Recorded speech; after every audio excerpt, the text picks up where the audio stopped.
In today's video, I'm going to go over everything you need to know to get started in Photoshop as a complete beginner. So without wasting any more time, let's get straight into it. So in today's day and age, Photoshop is clearly a really valuable skill set. In fact, I've been able to build a six-figure content creation agency, and Photoshop is a huge part of that. So you should definitely pay attention to this video, watch it until the end, and master Photoshop for yourself, because you're gonna be able to even sell this as a skill. So once you open Photoshop, this is kind of what you're going to be seeing. So the first thing that you need to know if you want to get started is to click on Create New, and that's how you can create a new document. And as you can see here, you can set the name of the document, the resolution of the document, the orientation, and a lot more, also the color mode. So for this document, I'm going to set 1080 by 1350 as the resolution, and I'm going to call it Instagram picture because I'm going to edit an Instagram picture for myself, and I'm going to click on Create. So now, as you can see, my brand new document is created, and you're going to be seeing something like this as well when you create your first document. Alright, so the next thing I'm going to do is import in a picture of mine. So all I need to do for that is to go on my desktop where I have my picture stored. I'm going to drag and drop it right to this document, and boom, you can see it's already in there. So if I want to, I can make it bigger or smaller with this thing. If I hold down Shift, I can actually adjust the way it is completely, so I can transform it like this. I'm not going to do anything for that right now, so I'm just going to click on this button, but if you wanted to, you could. Now, the way Photoshop is kind of laid out is there are all these different tools right here on the left. These are the ones that you're going to use the most to edit your pictures and manipulate them. And if you are looking for anything that isn't right there on this bar, you can always just go to Window and then toggle on and off any of these different tools. Basically, right here you can find the history, which is a tool where you can either go forward or backward with the progress of your image. So if you want to undo something, you can do it right there, or if you want to go back to a previous place where you were before, then you can do that as well. So that's really useful. And then here you have the color selector and all these different things that you can use. Here you have adjustments where you can do a lot of cool manipulations for your pictures, and here you have the different layers, which I'm going to go a little bit more in depth into later on in this video. So now first, let me go over the most important and most used tools right here. So this first one is the Move tool, which is something you can use to move anything around, any of the layers, anything really on your picture. Now the next one is the Selection tool, which is also something that you're going to use a lot. It is something that you can use to, for example, select a part of your picture and then make a selection with it, like the name suggests. And for example, if I wanted to just copy and paste this part of the image, I can just click on Command C and Command V, and you can see I just made another layer right here, and now I have this separate part as well. And you can see here with this eye icon, you can also toggle on and off any of the different layers, which is a pretty useful thing. Because, you know, once you have a lot of layers, you might not want to see all of them at once. You might just want to edit a certain layer, so that can be really useful as well. The next tool right here is the Lasso tool. Now, it is something that you can also use to create a selection. So you can just press down your mouse or your whatever you're using, your touchpad, and make a selection like that. Now, if you want to go out of a selection, you can always just click on this one and then click anywhere, and the selection is going to go away. The next tool is the Quick Selection tool, which is something that I personally use all the time to mask out people or mountains or trees or any different objects. For example, if I wanted to mask myself out of this image, I would first need to click on this one, which is the plus. Now, if you're on this plus brush, then you're basically adding more things into your selection. And if you go into the minus brush, then you're subtracting things from your selection. So first, I'm just going to add myself, and you can see how smart Photoshop is at detecting like different edges and all that.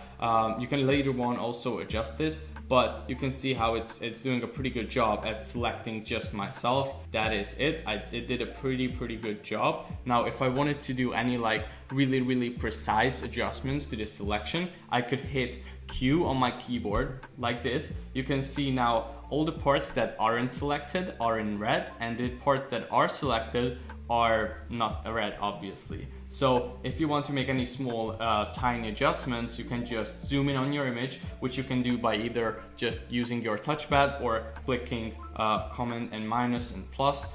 And basically then you want to go to this brush tool or just press B on your keyboard.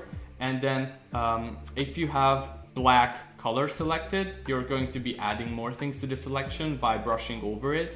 And if you have the white color selected, you are going to take things out of your selection, and you can switch between black and white by just pressing X on your keyboard. So once you perfected your selection, you will click on Q again. So now I'm happy with my selection. I'm just going to press Command C and Command V, and you can see how I just cut myself out and now there is no background attached to this image. The next tool is the crop tool. You can use this to crop your image to whatever kind of size you want it to. Now the next tool that I use a lot is the spot healing brush. Now this is something that you can use if you want to cover up any imperfections or anything like that. I don't know what would be the best example in this case, but maybe like any small acne or anything like that can be easily fixed with this. So I'm just going to create a smaller brush size, which you can adjust right here on the bottom top, even smaller one.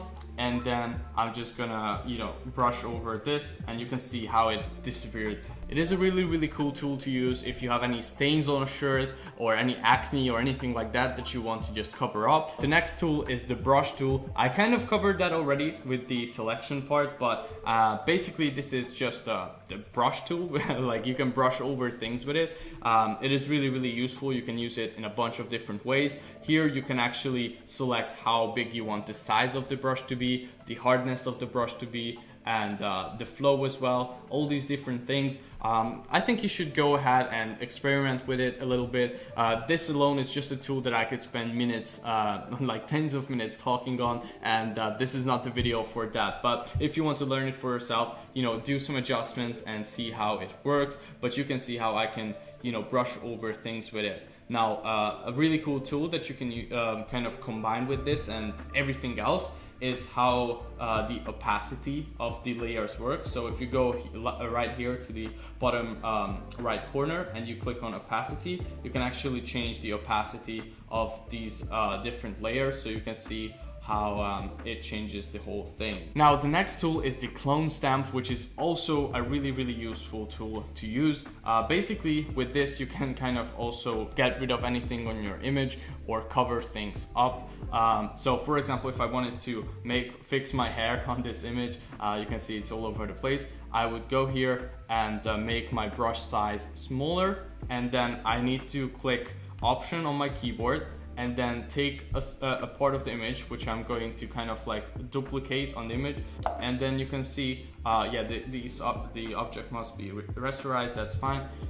You can click OK on that, and then you can see how it kind of just takes a part of the image and lays over on the other part. And this is really fun to use as well. Like you can see, I already fixed up my hair, and I just got rid of that. Obviously you would want to do like a much better job at this and take more samples and make it more precise, but you can cover up anything with this. Now the next often used tool is the eraser tool. You can use this to erase any parts of a certain layer. So if I wanted to erase my head, for example, from this image, I'm just going to deselect the lower layer and just have this one where it's only me. And I'm just going to go ahead, select this layer that I want to erase something from, and I'm just going to erase it slowly. And you can see how I have just erased my head. Pretty cool, right? The next tool is the gradient tool. So this is something that you can use to create different gradients, obviously. So I'm going to create a new layer, which you can do by clicking on this button right here. And if I click on this part, I can make the gradient different color. So let's make this one, for example, green. And then I can just go and do this, and then you can see I just made a cool gradient. So this looks pretty modern if you ask me. I can adjust the position of these. So you can see, because I already cut myself out of the frame, I have this. I can actually make it look something like this, which would be, you know, pretty modern looking and kind of cool actually. So yeah, you can use this to create different gradients. There are a bunch of different presets here as well, and yeah, it is also a really useful tool to, you know, play around with. Now the next very often used tool is the text tool. Basically all you need to do with this is to create a new layer, or select the layer that you want to write on, and then press somewhere on the image, and then you can basically start writing. So I'm just going to say you know, like fashion on this picture. Now I can you know, move this around by clicking Command and T on this text, and I can make it bigger or smaller, whatever I want really. Then I can also obviously change the order of these, so I'm gonna make myself overlay that text kind of, and you can select this text and change the font to anything that you want to change it to, and boom, you can see I just changed the font. That is how simple it is to use. You can change the color of the text or anything really. You can do whatever you want with it. That's one of the reasons why Photoshop is so great, because there are so many ways to manipulate your image and create amazing art. So the last thing I want to cover right now of the tools is the different shape tools. So you can have a rectangle tool, a rounded rectangle tool, ellipse tool, polygon, line, whatever. There are so many different shapes and things that you can use, and you can see that you can select the fill here. So with the rectangle tool, it's basically going to be like what the shape is filled with. You can also have a stroke if you want to, or you can have no stroke, and yeah, basically you just go ahead and that's how easy it is to create a different any rectangle types, and this is the same way the other shape tools work as well. Okay, so the next thing I quickly want to go over is blending mode. So on this image I want to add a lens flare to it, so I actually downloaded this cool lens flare image from Google. So I'm just going to drag and drop it on top of my picture, and I'm going to actually make this be the top layer so it overlays everything else. I'm going to press Command T and resize it so it's a little bit bigger, and I want the lens flare to kind of come in something like this, like it was the sun, and then I'm going to place this layer right here, and then next I'm going to go here to blending mode, and then you can see how it works with the different blending modes. So for example, with lighten or screen, it blends in pretty well. So I'm going to select screen, maybe make it a little bit even bigger, and you can see how it added like really cool lens flare effect to it. Now if I want to soften the edges of this, I can just use my eraser tool, make the hardness lower, and you can see if I turn it into a smart object, I can kind of you know, take out parts where I don't want it to have it, and boom, that is how simple it is. I just added a cool lens flare to the image and made it a lot more exciting in my opinion. Another thing I quickly want to go over is the adjustments. So if I want to, for example, make myself a little bit more contrasty or brighter on this image, I'm going to click on this layer that I want to adjust it, and then I can choose any of these different adjustments. So you can change the hue or saturation of it, exposure, vibrance, anything like that. So I'm just going to create a curve here and create an S curve to make it a little bit brighter and more contrasty at the same time. And you can see how this adjusts layers that are under it. So I can on and off it and see how it changes the contrast of the whole image. But if I only wanted to adjust one layer that is under it, I can right click on it, create clipping mask, and you can see now it only adjusts my face and my masked out self. Now I'm going to go over blending options really quickly as well. So select the layer that you want to change the blending options of, and this is a place where you can do a bunch of cool stuff with it, like you can change the stroke of it, and here you can, you know, make the stroke any size.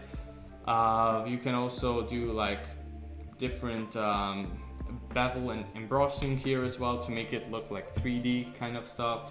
I'm not gonna go super deep into it, but I want you to, you know, play around with it and check it out for yourself. You can do like gradients, overlays here on whatever layer you're adjusting, pattern overlays, a bunch of cool stuff. And one of my favorites is the drop shadow, which you're probably going to be using a lot. And you can, you know, adjust the angle of the drop shadow, the distance of the drop shadow here, the size of it, the opacity of it. And you can see how I created this cool looking text by just adjusting a couple blending options. Now that you have your masterpiece ready, let's go over how to actually export this image. So you're going to go into File, Save As, and then you're going to go Save on your computer. And then you will select wherever you want to save it. You can name it here, and you can select the format here. So I'm going to use JPEG for this one, and then I click save. I can choose what kind of quality I want it to be. I'm going to press on the max quality and OK. And then boom, that is basically all there is to it. You can see now my image is right here and saved on my desktop. So I hope you guys enjoyed this video. If you did, make sure to drop a like below and subscribe to the channel for more content like this. And I will see you guys in the next one.